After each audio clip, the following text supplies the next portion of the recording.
எல்லாருக்கிட்டையும் இயல்பான ஒரு திறமை இருக்கும், அதை கண்டறியணும். அதுதான் ரொம்ப முக்கியம். நம்ம எப்போதுமே அடுத்தவங்களுடைய ஸ்ட்ரென்த் என்னன்னு கண்டுபிடிச்சி வச்சுருக்கோம் இல்லையா? பக்கத்து சீட்டில் உட்காந்துருக்க நம்ம ஃப்ரெண்டோட ஸ்ட்ரென்த் என்ன நமக்கு தெரியும். அவங்க அப்பா பணக்காரரு, அவங்க வீட்டில் எல்லாரும் படித்தவங்க, அவங்க குடும்பமே பெரிய குடும்பம், அவங்களுக்கு இந்த வசதி வாய்ப்பு இருக்குது அப்படின்னு அடுத்தவனுடைய பலம் பலவீனம் ரெண்டையும் எடை போட்டுக்கிற நாம் நம்முடைய பலம் பலவீனம் என்ன நம்ம எடை போட்டதே கிடையாது. Do you have a list? உங்கள்கிட்ட லிஸ்ட் இருக்கா? உங்களுடைய ஸ்ட்ரென்த் என்னென்னு, உங்களுடைய ஸ்ட்ரென்த் இல்லாத விஷயம் என்னென்னலாம் உங்கள்கிட்ட லிஸ்ட் இருக்கும்.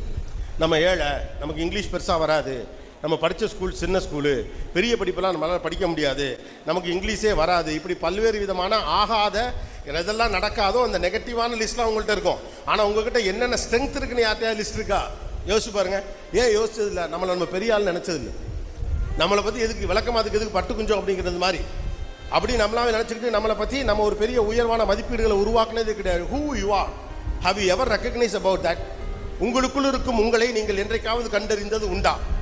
நம்ம கண்டறிவதே கிடையாது. ஏன்னா மற்றவனை பற்றி எனக்கு கவலைப்பட்டுக்கிட்டு இருக்கோம். யார் என்ன போஸ்ட் போட்டிருக்கான், இன்ஸ்டாகிராமில் என்ன ஃபோட்டோ போட்டிருக்கான், நடிகர்கள் என்ன செய்கிறார்கள், டிவியில் வர செலிபிரிட்டிகள் என்ன பண்ணுகிறார்கள், யாருக்கு என்ன எதனால எது போகுது, அடுத்தவனை பற்றி நீங்கள் கவலைப்பட்டு இருந்தால் உங்களை பற்றி எப்போ கவலைப்படுவீங்க?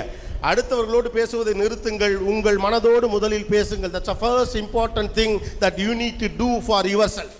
உங்களுக்காக நீங்கள் செய்ய வேண்டிய முதல் விஷயம் தான். உங்கள்கிட்ட பேசுங்க, உங்கள் ஸ்ட்ரென்த் என்னன்னு பேசுங்க.